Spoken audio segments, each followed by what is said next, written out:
जी आचार्य। तो ये कल हम लोगों ने पाठ पढ़ा था सरस्वती शब्द की व्याख्या तक। आज अपने लोग सर्वशक्तिमान का अर्थ स्वामी जी ने यहाँ पर किया हुआ है। सर्वशक्तिमान लिखा है, सर्वाहा शक्तयो विद्यन्ते यस्मिन् स सर्वशक्तिमान ईश्वरः। सर्वाह शक्तयो, सारी शक्तियां जिसमें विद्यमान है वह सर्वशक्तिमान ईश्वर है, जो अपने कार्य करने में किसी अन्य की सहायता की इच्छा लेश मात्र भी नहीं करता। जो अपने कार्य करने में किसी अन्य की सहायता की इच्छा लेश मात्र भी नहीं करता, अपने ही सामर्थ्य से अपने सब काम पूरा करता है, इसलिए परमात्मा का नाम सर्वशक्तिमान है। लोग कहते हैं सर्वशक्तिमान माने करतुम अकर्तुम अन्यथा करतुम, जो चाहे वो करे, चाहे तो न करे, चाहे तो उल्टा करे, उसको सर्वशक्तिमान बोलते हैं। लेकिन स्वामी जी की व्यवस्था यह है कि जो अपने कार्य करने में किसी की सहायता की अपेक्षा नहीं रखता है, वो सर्वशक्तिमान ईश्वर है। अगर अन्यथा कर्तुम की बात आ जाएगी तो नियम व्यवस्था से हट करके अगर कोई कार्य करने लग जाएगा तो फिर वो न्यायकारी और दयालु नहीं रह सकता है। इसलिए स्वामी जी ने सर्वशक्तिमान का अर्थ उस तरह का नहीं किया जैसा और लोग कह रहे हैं, मान रहे हैं। स्वामी जी ने कहा कि वो सर्वशक्तिमान है जो अपने कार्यों में किसी की सहायता नहीं लेता है। पंडित गणपति शर्मा का एक मौलवी के साथ में शास्त्रार्थ हो रहा था, तो मौलवी साहब ने कहा कि परमात्मा सब कुछ करने में समर्थ है, उल्टा करे, सीधा करे, टेढ़ा करे, मेढ़ा करे, उसकी मर्जी है। तो पंडित गणपति शर्मा ने कहा कि क्या तुम्हारा परमात्मा बेवकूफी कर सकता है? अब मौलवी साहब कैसे कहें परमात्मा बेवकूफी भी कर सकता है? बोले नहीं, हमारा परमात्मा बेवकूफी कभी नहीं कर सकता। बोले फिर तो सर्वशक्तिमान आपकी परिभाषा के अनुसार तो ठीक नहीं हुआ, इसलिए परिभाषा यही करनी है। देखिए एक एक धातु का प्रयोग स्वामी जी कर रहे हैं। दयते ददाति, जो दया करता है माने देता है, फिर दया करता है माने जानता है, फिर दया करता है माने प्राप्त होता है, फिर दया करता है माने रक्षा करता है, फिर दया करता है माने दुर्गुणों का नाश करता है, उनको मार देता है।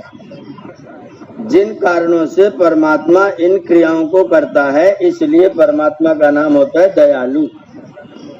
बहुवी दया विद्यते यस्य स दयालु, जिसमें पूरा दया का भंडार है उसका नाम दयालु है। जो अभय का दाता, सत्यासत्य सर्व विद्याओं का जानने, सब सज्जनों की रक्षा करने और दुष्टों को यथायोग्य दंड देने वाला है, इससे परमात्मा का नाम दयालु है।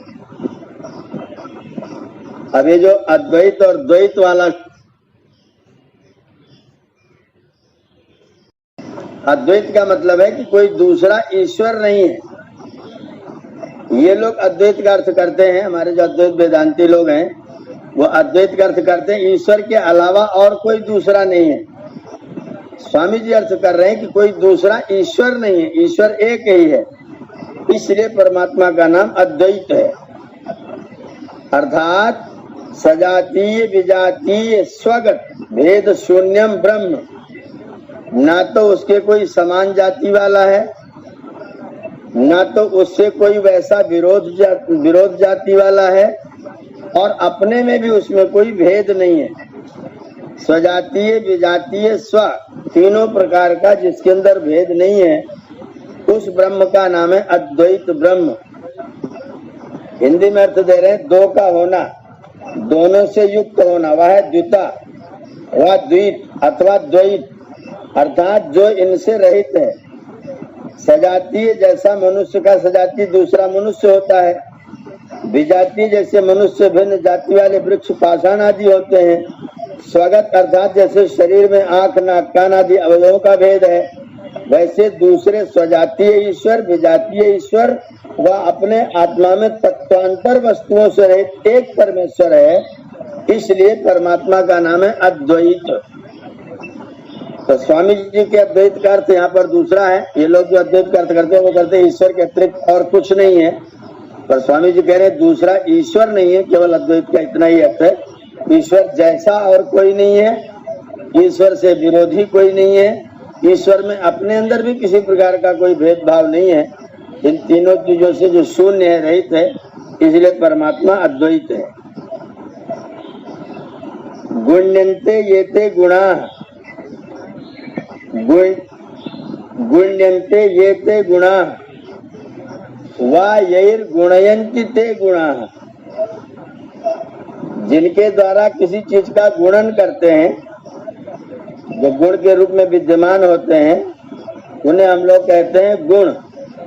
जितने सत्व रजस तम रूप रस शब्द गंध इत्यादि जड़ के गुण हैं, अविद्या अल्पज्जता राग द्वेष और अविद्यादि क्लेश जीव के गुण हैं। उनसे जो निर्गत है, पृथक है, यो गुणेभ्यो निर्गतः स निर्गुण। जो जीवात्मा के अपने गुण हैं और जो संसार के अपने गुण हैं, उन गुणों से जो रहित है वो परमात्मा निर्गुण है। इसमें अशब्दम स्पर्शम रूपम अव्ययम, कठोपनिषद में कहा है अशब्दम अस्पर्शम अरूपम अव्ययम, जिसमें से शब्द नहीं निकलता, जो स्पर्श में नहीं आता, जो देखने में नहीं आता, जिसका कोई घटती बढ़ता जो अव्यय है, जो घटता बढ़ता नहीं है, ऐसा जो परमात्मा है वो निर्गुण परमात्मा है। शब्द स्पर्श रूपादि गुण रहित है, इसलिए परमात्मा का नाम निर्गुण है। और यो गुण सा वर्तते सगुण, जो गुणों के साथ में विद्यमान है वह सगुण है, जो गुणों से रहित है वह निर्गुण है। जो सबका ज्ञान सर्व सुख पवित्रता अनंत बलादि गुणों से युक्त है, इसलिए परमात्मा का नाम सगुण है। जैसे पृथ्वी गंधादि गुणों से सगुण और इच्छादि गुणों से रहित होने से निर्गुण है।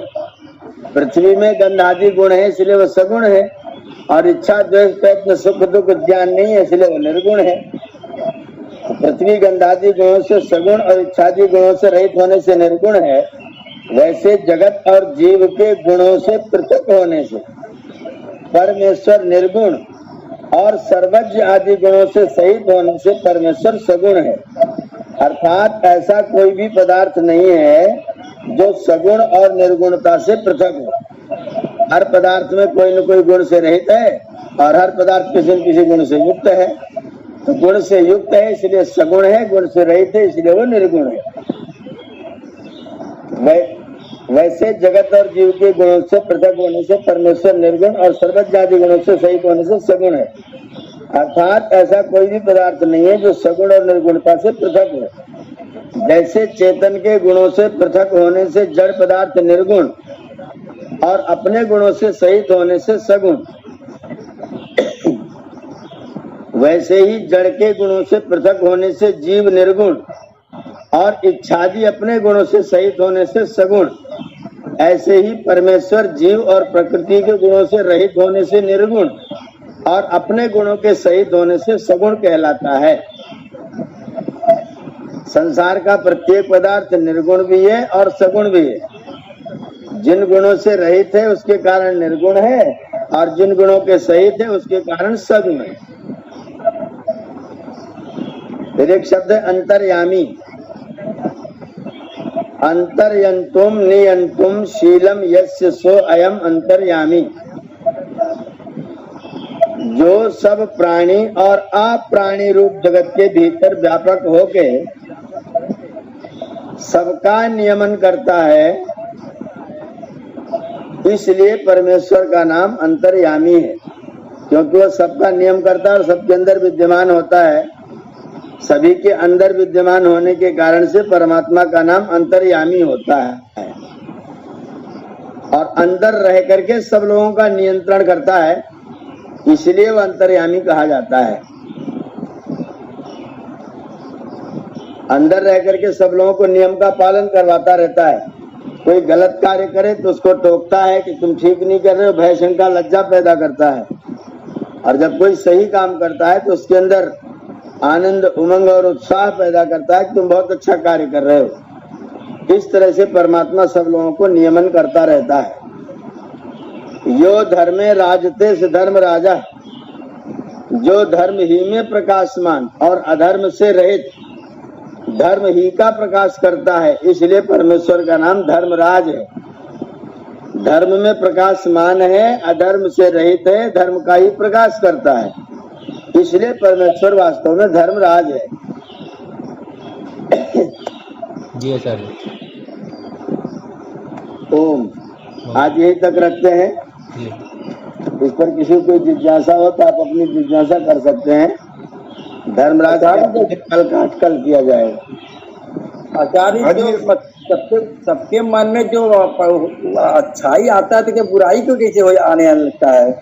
ईश्वर जो सबके मन में अच्छा पैदा करता है, सबके बुराई भी क्यों होने लगता था? बुराई आप लोग करते हैं अपने आप से, और जब बुराई का भाव मन में आता है तो परमात्मा सब लोगों को उस बुराई से बचाने के लिए मन में भय, शंका और लज्जा पैदा करता है। जब अच्छा करने का भाव मन में आता है तो परमात्मा सबके मन में आनंद, उमंग और उत्साह भरता है और अच्छा करे। जो बुराई आती है वो हमारे अपने संस्कारों और अपनी वासनाओं के कारण से होता है। आत्मा जो शब्द है वो अत सातत्य गमने धातु से बना हुआ है, और इसमें मन प्रत्यय है। जी, मन मन प्रत्यय है तो आ अत धातु है और मन प्रत्यय है, दोनों मिलाते हैं तो आत्मन बनता है। जब रूप चलाते हैं तो उसका रूप जैसे राजन शब्द का राजा बनता है, वैसे आत्मन का शब्द रूप आत्मा बनता है। जी जी।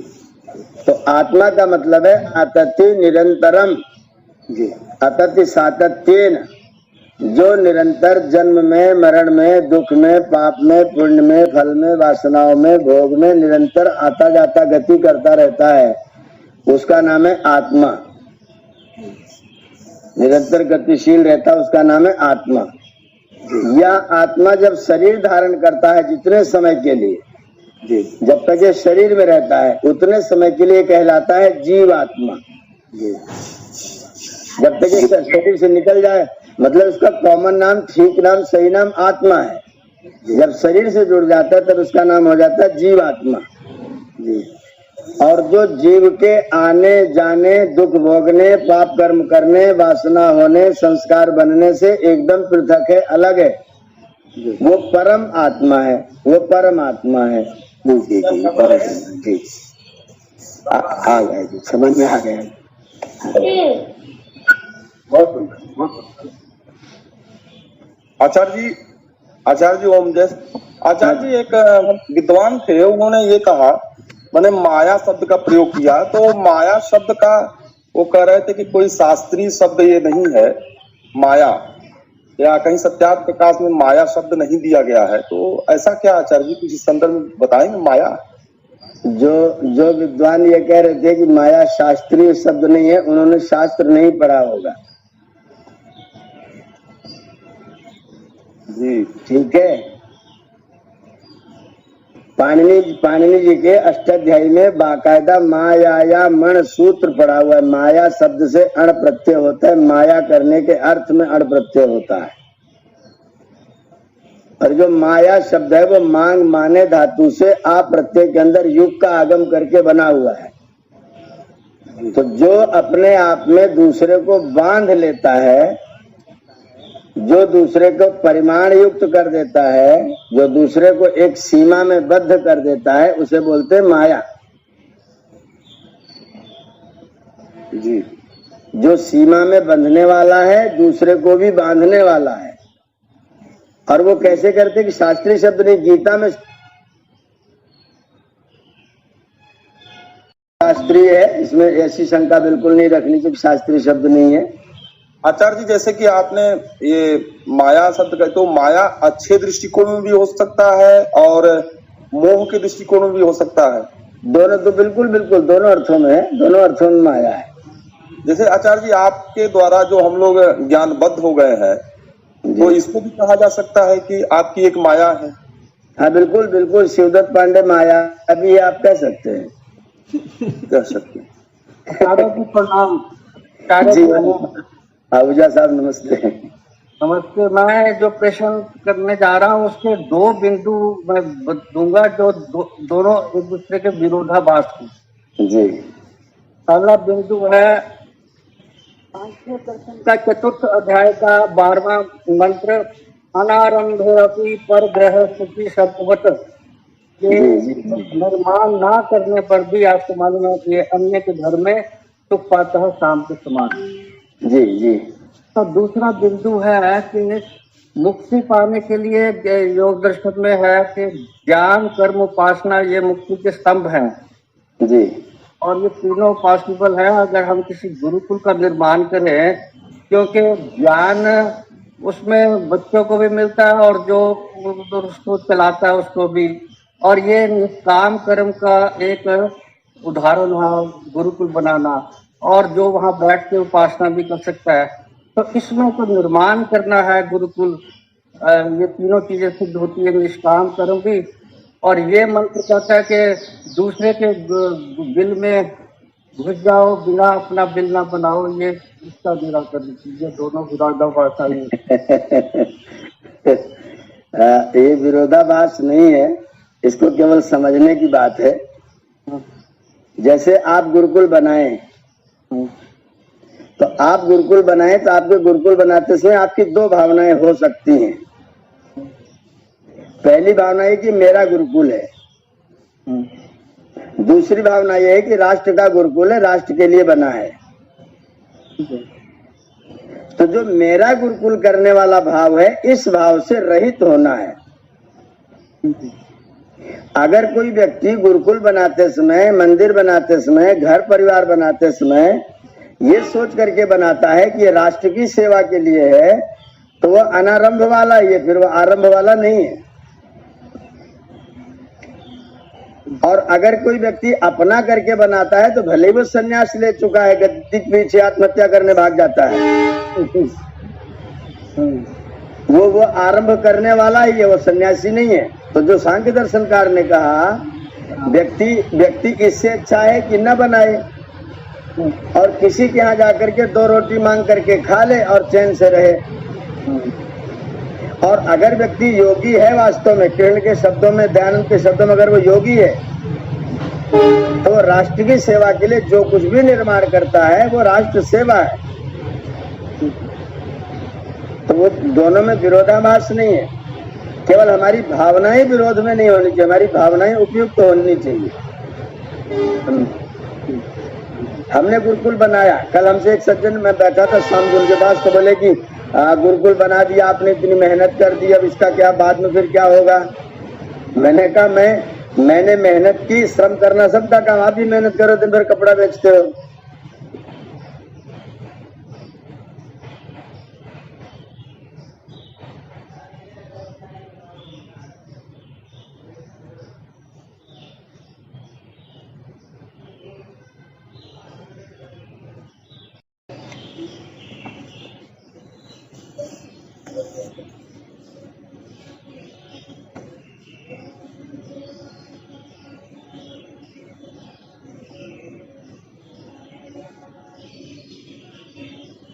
ओम आचार्य जी ओम ओम।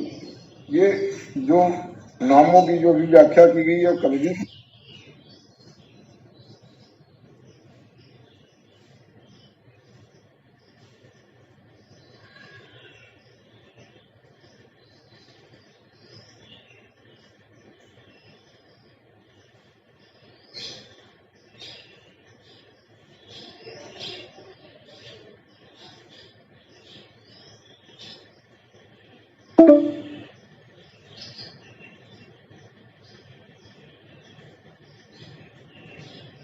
अंतर्गत आएंगे। अंतर्यामी और धर्मराज भी उकार में आएंगे।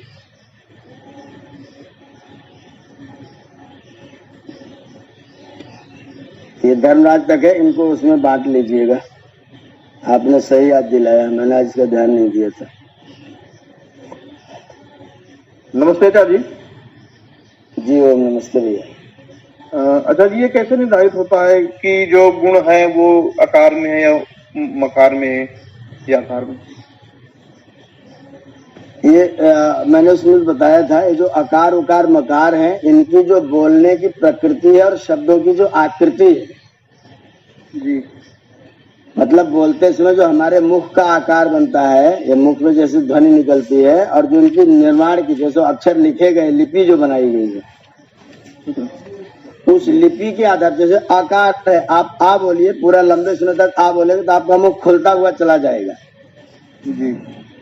तो जिन चीजों से विकास विस्तार मालूम पड़ रहा है, निर्माण मालूम पड़ रहा है, वो तो आकार के द्वारा गृहीत हो रहे हैं।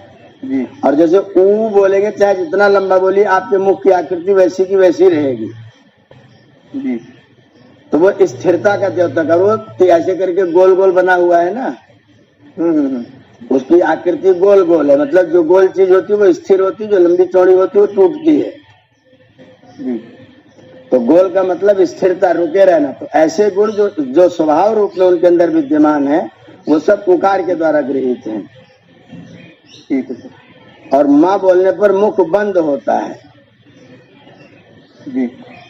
तो जिसमें नियंत्रण विद्यमान होता है, दंड देना है, जिसमें बंद करना है, संसार को प्रलय करना है, जिसमें इस तरह के अर्थ आ रहे हैं, वो सब मकार के द्वारा गृहीत है जी।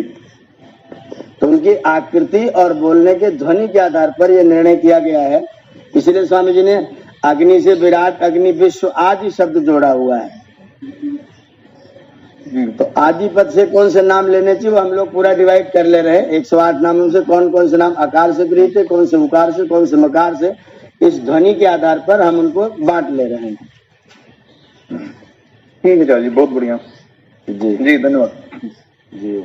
कल का भी रहेगा आचार्य जी। ओम नहीं, कल का तो मैं बोलता गया था, कल का नहीं बोला। पीछे रह गया था जी, निरंजन बोल दिया, आगे पीछे रह गया था। अच्छा, निरंजन तक हो गया था। निरंजन, हाँ। गणेश में स्वामी वाला भाव है, मालिक वाला भाव है, इसको मकार में लीजिए।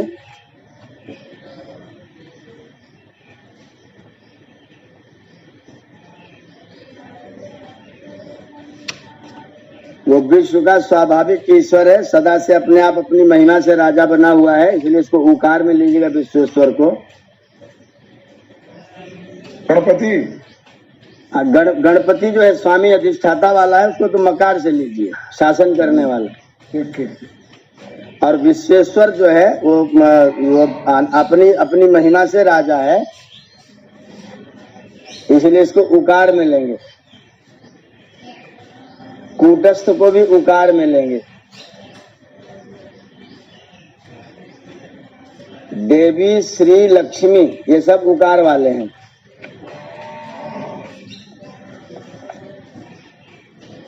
देवी, श्री, लक्ष्मी, सरस्वती, ये सब उकार वाले हैं। शक्ति, शक्ति शब्द रह गया। सर्वशक्तिमान नहीं, शक्ति शब्द है ना एक, सर्वशक्तिमान तो अलग है। इसमें शक्ति भी है क्या? श्री से पहले शक्ति है ना, शकली रोग। हाँ, या सर्वं जगत कर्तुम शक्नोति स, वो भी स्वाभाविक ही है, उसको भी उकार में ही लेंगे। सब जगत के बनाने में समर्थ है। श्री भी उकार में। हाँ जी जी, श्री, लक्ष्मी, सरस्वती उकार वाले हैं। एक बार इसकी व्याख्या कर दिएगा। ये जो भी अद्वैत और द्वैत वाला जो आप कह रहे थे, थोड़ा सा कम हुआ है। लोगों का, अन्य लोगों का क्या मत है, ये पहले स्पष्ट कर रहे हैं, उसके साथ फिर ज्ञानी जी का, स्वामी जी का क्या है, वो स्वामी जी वाला दिखा, लेकिन अन्य लोगों का ये समझ नहीं आया। दोनों एक साथ आपका हुआ चल रहा है। जो आजकल के अद्वैत वेदांती हैं, जो लोग अपने आप को शंकराचार्य का अनुयायी मानते हैं, वो यूं कहते हैं कि परमात्मा में से जगत निकला है, मतलब परमात्मा ही जगत का उपादान कारण भी है, और जीवात्मा जो है वो भी परमात्मा का ही अंश है। तो जीवात्मा परमात्मा से निकला है, प्रकृति भी परमात्मा से निकली है, इसलिए परमात्मा अद्वैत है, मतलब दूसरा कुछ है ही नहीं। इसलिए उनका वाक्य प्रवृत्त होता है ब्रह्म सत्यम जगन मिथ्या। ये जो संसार है वो जैसे अंधेरे में रस्सी सांप दिखाई पड़ती है, उसी तरह से आपको दिखाई पड़ रहा है, वास्तव में कुछ नहीं है। ये परमात्मा अपनी माया से प्रकट करता है, परमात्मा इसके अपनी माया से इसको बनाया हुआ है। उदाहरण देते जैसे मकड़ी अपने अंदर से जाले को बुनती है, बाद में जाले को ग्रहण भी कर लेती है, वैसे परमात्मा अपने ही अंदर से संसार को बनाता है और संसार को ग्रहण कर लेता है। और परमात्मा के जितने अंश में अज्ञान पैदा हो जाता है, उतना अंश जीव बन करके जगत में आ जाता है। जब अज्ञान दूर हो जाता है तो वो मुक्त होकर के परमात्मा में ही जाकर के मिल जाता है। तो मूल रूप से तत्व रूप से केवल परमात्मा है, बाकी और कुछ नहीं है। इसलिए वो लोग कहते हैं अद्वैत, माने दूसरा कुछ है नहीं।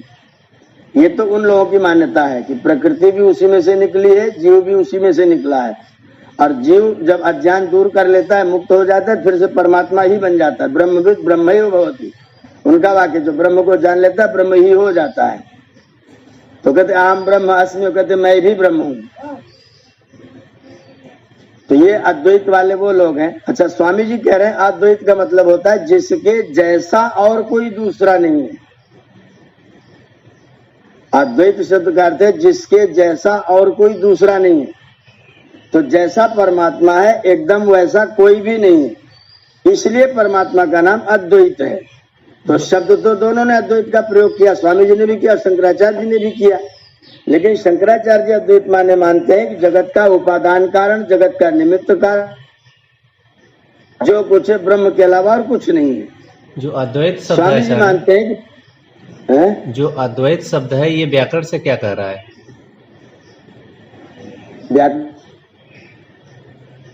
अद्वैत है। व्याकरण तो यही कह रहा है कि जिसके जैसा कोई नहीं है। न तत् समश्चा भैतिकश्च दृश्यते, न उसके समान कोई है, न उससे अधिक कोई, न उससे कम कोई है, उसके जैसा कोई भी नहीं है। ये अद्वैत माने, व्याकरण से ही अर्थ निकल रहा है। वो इसका अर्थ है न द्वैतम, न द्वैतम मतलब दूसरा कुछ और, दो चीज तीन चीज और कुछ नहीं है। वो उसका अर्थ उल्टा कर लेते हैं।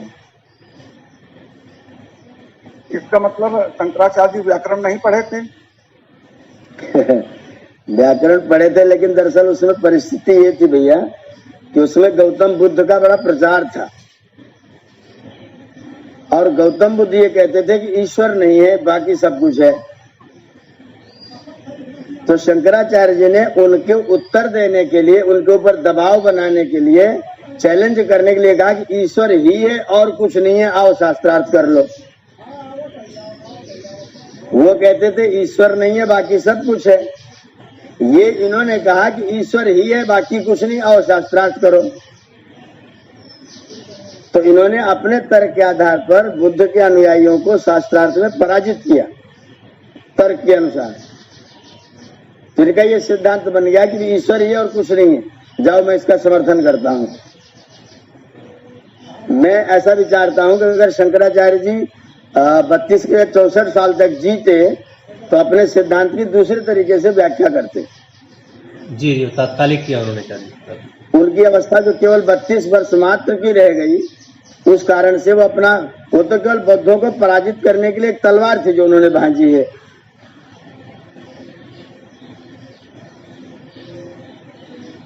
विद्वान बहुत अच्छे थे, उनकी भाषा पढ़ेंगे आप, उपनिषद की व्याख्या बड़ी गजब की कर रखी, गजब के व्याकरण के विद्वान थे।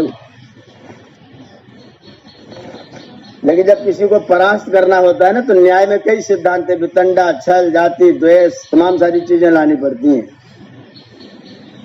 तो शास्त्रार्थ की तलवार थी उनकी, ईश्वर के अलावा और कुछ नहीं है।